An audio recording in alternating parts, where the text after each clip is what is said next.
Hi guys! So, nag-decide ako magbablog ako pero titingnan pa natin. So ngayon nandito na kami sa loob ng NAIA Terminal 2. Oops! Sorry po. Kakalagpas lang namin ng gate. And ang boarding time namin ay 11:45.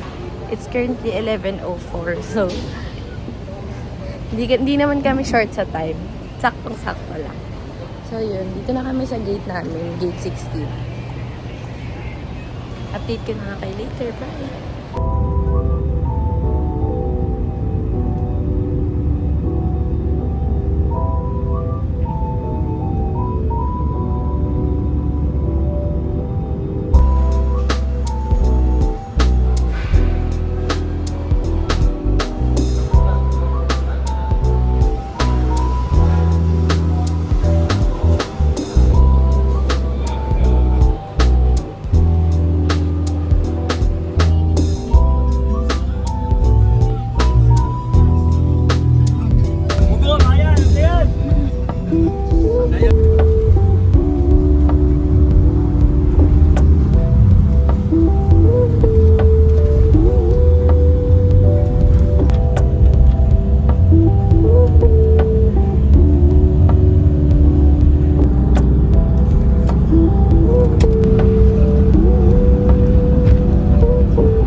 Hi guys! So, andito na kami ngayon sa Maya Port and it's 7:17 in the morning and yung biyahe namin from Cebu is inabot na, so umalis kami doon ng 4 o'clock. 3 hours lang naman. And then, yung start down ng trip dito sa Maya Port is from 7 a.m. to 5 p.m. Tapos yung biyahe is every 30 minutes. So, nagbayad kami ng 190, 150 yung 75 yung environmental fee. Tapos yung passenger fee is 20. So, ngayon nag-intay na lang kami ng 7:30 para sumakay papunta Malapasa. So, yun na. Update ko kayo later. Bye!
video. Pero ayan, early lunch lang kami. Siya lang pala. Nag-order siya ng Bicol Express. Kano ito? 350. Pero yung dami niya, 300 pala. Pero yung dami niya, parang good for 2 na. Kaya lang di ako nagpo-pork. So, sa kanya lang yun. Tapos nag-order ako ng mango shake. Ang sarap. And then, ayun. Andito na pala kami sa Malapascua. So, pagdating namin, pagsakay pala namin ng boat, hindi pala siya by time umaalis na 7 ta 7:30, kagaya ng sinabi ko. Kailangan mapuno pala yung boat na ng 15 person bago siya umalis. Umalis kami sa Maya Port ng 8:20, tapos nakarating kami dito 9 o'clock. So, 40 minutes yung biyahe ng boat. And then, pagdating mo dito sa Malapascua, ang transportation lang nila ay motorbike. So, nag-angkas na lang kaming dalawa, tig-isang motor kami. 50 pesos each papunta dito sa resort namin, which is The Avila Resort. Nihintay lang din pala namin yung room namin na maging available kasi ang check-in pa talaga is 2 p.m. pero inas namin kung pwede mag-early check-in and meron naman daw mag-check out ng around 10 or 11. Kaya kumain na rin kami ng maaga. Yun lang, wala naman kaming plans today. Mag-swim lang kami dito sa beach. Tapos kakain kami mamaya sa kabila naman siguro. Binigay pala ng nasakyan namin yung contact number niya para if ever daw na gusto namin pumunta sa iba mamaya, pwedeng i-text na lang namin siya if wala kaming makuha. Room tour!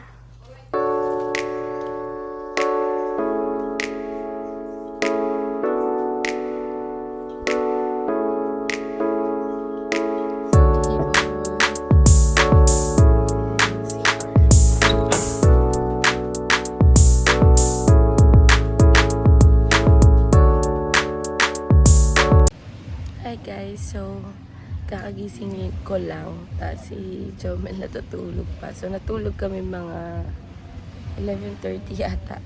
Ang sarap na tulog namin kasi alas 4 na, ngayon lang kami nagising. So ngayon nandito lang ako sa beach para tumambay. Nakakainis yung pimple ko, gitnang gitna. Agaw attention siya.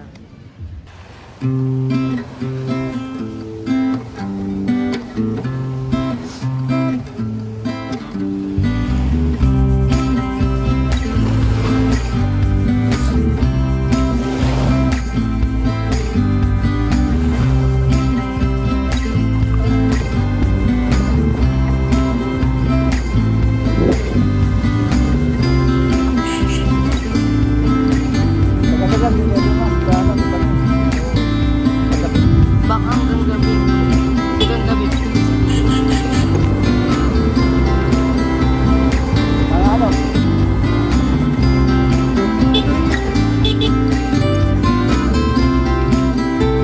Papunta kami ngayon dun sa Tiffany restaurant. So, nahirapan kami hanapin. Kasi dito kami binaba sa may ano. Tapos, ito yung Tiffany restaurant. Kaya lang guest only lang yung nakalagay dun sa hagdaran nila.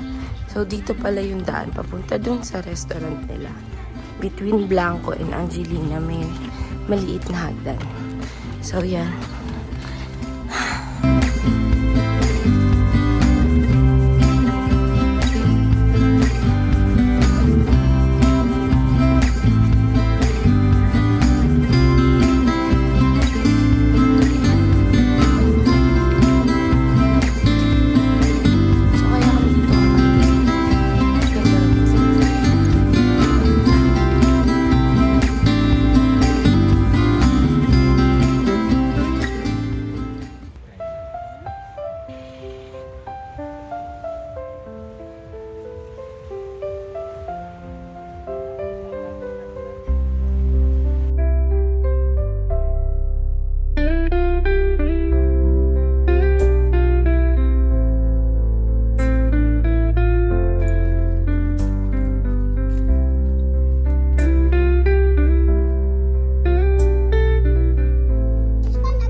And hanapin nyo lang yung Villa Santa. Tapos andito na rin sila.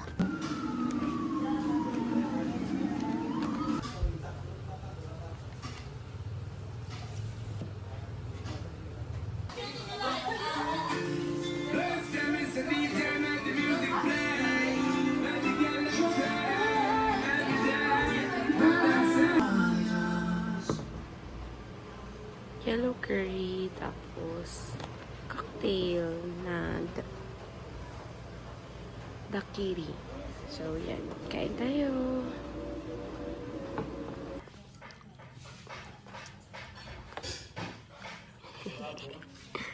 Cute.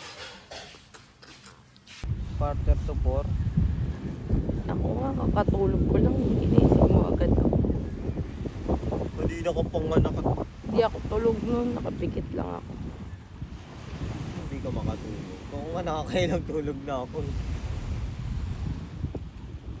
Nabawi na yung pagod ko ka.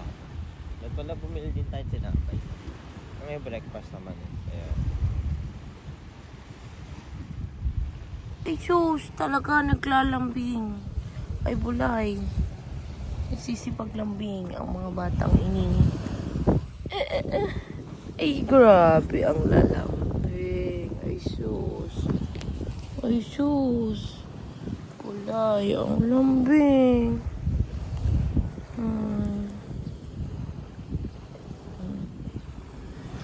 Magkano kami ng ano eh. May lansing na mo. Ang lambing niya.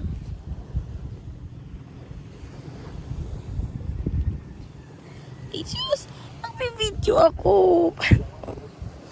Paano ako magbi-video?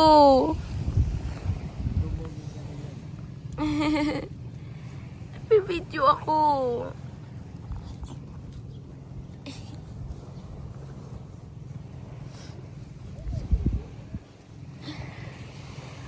Isus, grabe ang paglalambing.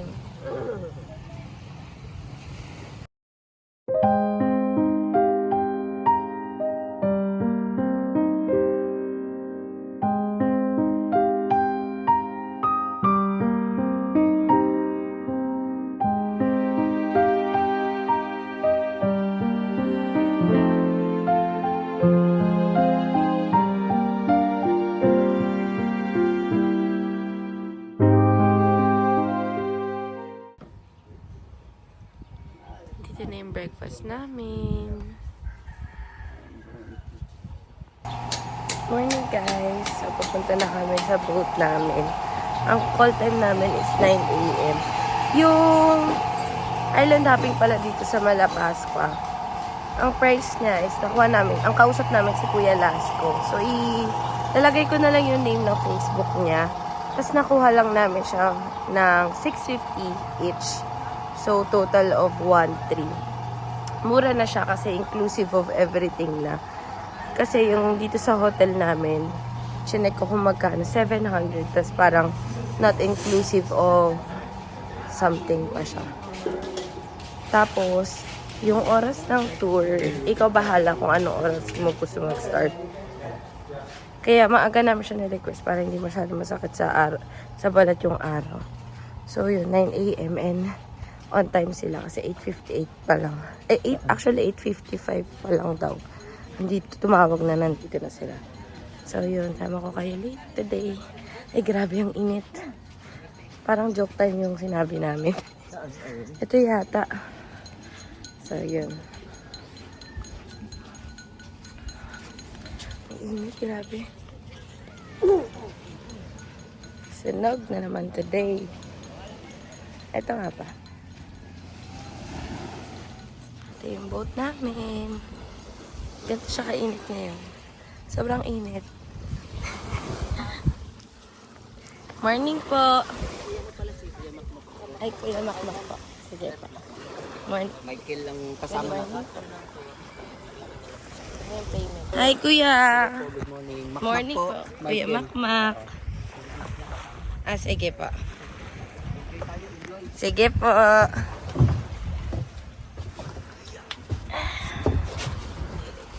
Tapos yun guys, private na yung 1,300 na yun. So, sulit na siya. Kasi bihira yung island hopping na private care. Tapos, ganoon lang yung amount. So, yun.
Hindi ko nakunan pero yung last stop namin which is yung sa Tipani Resort, nag-swim kami with treasure sharks. Ang saya.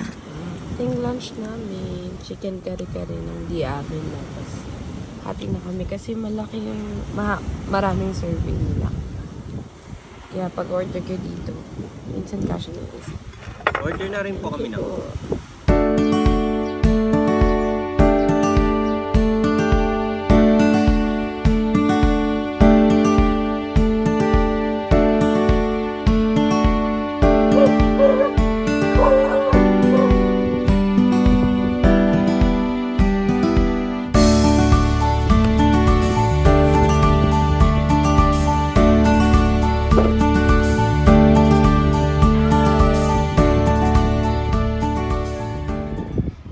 Nag-order kami ng sticky rice, ay pusi. Sticky rice, mango, and tableya. Pero tableya to, chocolate. Hot siya pero pinagawa kong ice kasi kaka-lunch lang namin tapos mainit. Tapos nag-order siya ng tableya frap.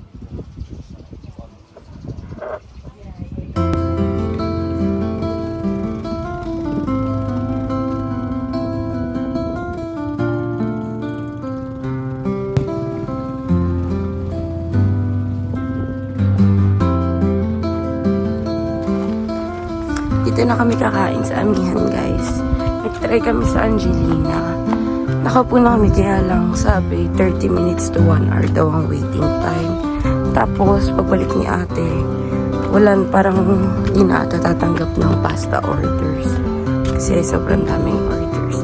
So yun, kaya decide kami dito na lang kami kakain.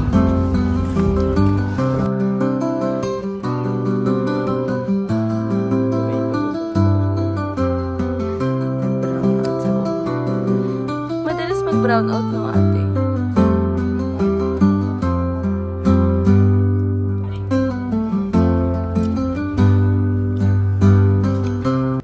Dessert lang din kami dito sa Kokay's Dive Resort. Saks lang. Hi guys, good morning. It's our day 3 here in Malapascua. Ngayon yung araw na pupunta na kami sa Bantayan. And before kami pumunta muna kami sa lighthouse para mag-picture. Kanina hindi ko na pala kayo na-update kasi iniwan ko yung phone ko para mag-charge. Pero nag-swimming lang kami. Tapos nag-breakfast. And then pahinga ng onte. Tapos ayun. Ngayon alis na kami.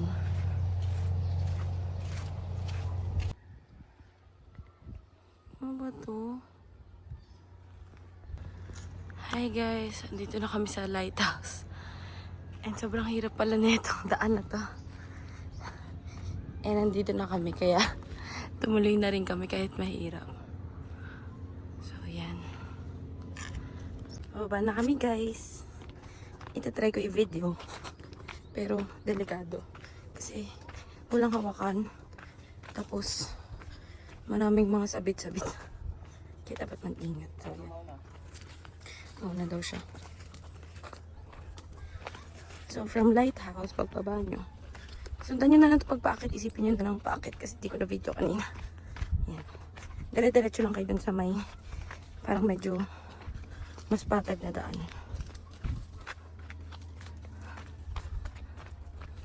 Kasi yung pasukan pala papunta dito. Parang papasok ng bahay. Tapos, actually papasok ka talaga ng private property. Tapos meron lang akyatan dun. Kasi yung unang tinuro sa amin, yung pinakita ko kanina, sinubukan namin akyatin. Kaya lang mas mahirap yun. As in parang dudulas ka. Mahirap siya. Kaya naghanap kami ng ibang daan. And dito kami tinuro. Kasi yung walk niya siguro mga 5 minutes lang.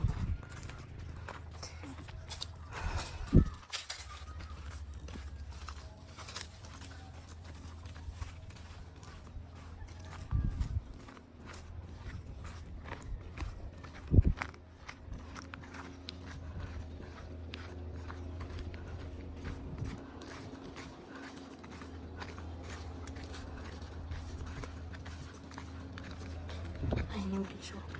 Dito.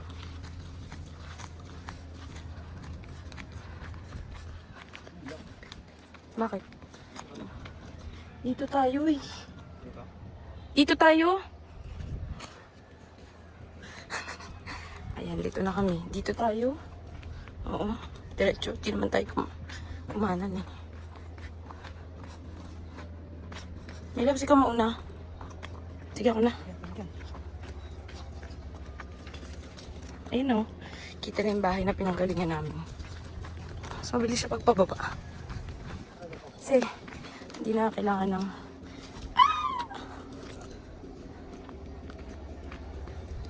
Yan. Uy. Ayun yung mga daan lang. Mga ano lang siya. So, dahan-dahan lang. Naman tayo nagmamadali. So, okay na maingat kaysa mamatay. Ayan. Ayan, ito yung bahay. Tapos may aso.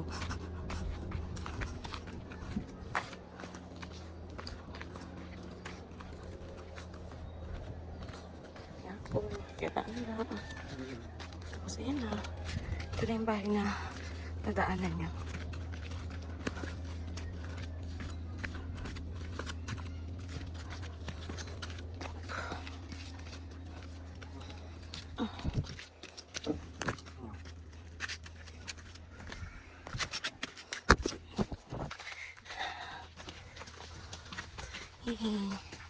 Diba kasing bahay talagang pinasukan. Ayan guys. Kakano na kayo dito. Ito na yung tindahan. Yan yung landmark. Ito na kami dumaan guys sa may dagat pa. Pabalik ng Avila kasi para mas presko.